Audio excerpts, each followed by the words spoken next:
Hey guys, welcome back to the 16th part of my series previewing the 2020-21 NBA season, and today we're talking about the Miami Heat. So, last season, the Miami Heat finished with a 44-29 record, and that was good for the 5th seed in the East. In the first round, they swept the Pacers pretty easily, and then in the second round, they upset the Milwaukee Bucks, who were the number 1 seed, in 5 games. They're a good matchup against the Bucks, but their team really stepped up, especially some of the young guys, and then Butler and Dragic, and it was really impressive. And then they beat the Celtics in 6. Obviously, there's that great Bam block in Game 1, and they just outplayed them and deserved to win. But then, unfortunately, they lost to the Lakers in 6 in the finals. But they were missing Bam and Goran Dragic for some games, but I don't think it would have changed much. But still, a really good season for them, and they'll be really happy with it, and they'll be hoping they can build from it. So, they drafted Precious Achiuwa with their first round pick, and in this offseason, they also lost Jay Crowder. That's a big loss for them because he was playing really well in their run to the finals, and got really hot from 3, and then obviously he's also a good defender. They also lost Derrick Jones Jr. They signed Mo Harkless and Avery Bradley, and they also re-signed Bam Adebayo, Goran Dragic, Myers Leonard, and Udonis Haslem. And then it's really hard to figure out the Heat starting lineup, so I've just gone with my best guess. I suspect their closing lineup will be different, but this is my best guess as to what their starting lineup could be. Tyler Hero, Duncan Robinson, Jimmy Butler, Mo Harkless, and Bam Adebayo. So Tyler Hero, last season, 13 points a game, and he has really good potential. Maybe he's being overhyped a little bit, but just his confidence is really impressive for a young player, and his potential not only as a shooter, but creating off the dribble for himself and maybe even for others. He obviously had that 37-point game against the Celtics that really contributed to the hype, and I can't see a way where maybe he's not starting on opening night, but surely he'll make his way into the starting lineup. And then they have Duncan Robinson. Last season, 13.5 points a game. One of the best shooters in the NBA and one of the best shooting seasons ever. He's a really good shooter, not only in catch and shoot, but also running off screens. I mean, you have to stick to this guy like glue. He can run off screens, catch, shoot. And then defensively, he's not terrible, which is kind of good too. So last season, 45% from 3 on 8 attempts a game. Insane numbers. One of the best 3-point shooting seasons ever. And, I don't think that's a fluke, and I think he'll continue to shoot a high percentage from 3 on high attempts. So that's really good for them. And then Jimmy Butler, obviously, was the key player for them in reaching the NBA Finals. Last season, averaged about 20 points, 7 boards, and 6 assists, but we know he can do better than that in the playoffs. He had a couple of insane performances in the finals too, and also in the Bucks series, helping them get to the finals. So he's a really good player. He also averaged about 2 steals a game, which speaks to his two-way ability. So really good defender, and then offensively, still a really good player, especially scoring inside, getting to the mid-range, getting to his spots. He was pretty much unstoppable in the playoffs, and that's really impressive, and he really took a big jump, so they'll be hoping he can sustain that. He's also a really good leader for this team, holds all the young guys accountable, and just fits in with the Heat culture, so a really good match with him and the Heat, and I think he'll have another good season. And they have Mo Harkless. I mean, I'm not too sure if he'll start or not, but he's a solid player, about 6 points a game, 4 rebounds. He's a good defender.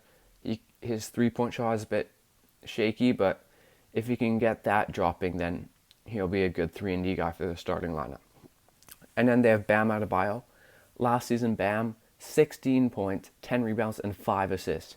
He is just an elite defender and one of the best in the NBA. Just his defensive versatility. Obviously, he can protect the paint, and he had that block on Tatum and all that, but he can also switch onto guards or faster players, and he might be the most versatile and best defender in the NBA. The guys like Kawhi, Giannis, lots of really good defenders, but just Bam's versatility makes him really, really good. He can also bring up the ball like a point guard.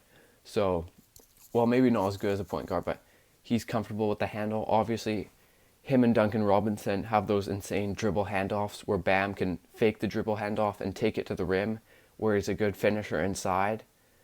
And then, you know, maybe he'll become a bit more of a shooter this year and have a consistent mid-range shot, because there are signs that that could happen. But even if he doesn't, he's just a really good player and just really the vocal point for them defensively, and then also a really good distributor offensively. And that's not something you can say for a center very often. So very unique player and a very exciting player. And then off the bench, this is a pretty deep team, especially in the guard positions. They have Goran Dragic. Last season, about 16 points a game, 5 assists, and then he was just on another level in the playoffs. Like, he was going off and was huge for them in reaching the finals.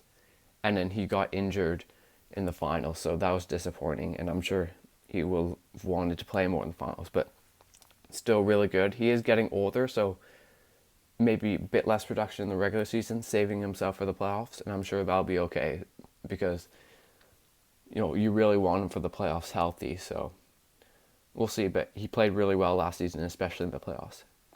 And they signed Avery Bradley, can give you 9 points a game, good defender. If his 3-point shot is dropping, he could be a really valuable player for them as a 3-and-D guy.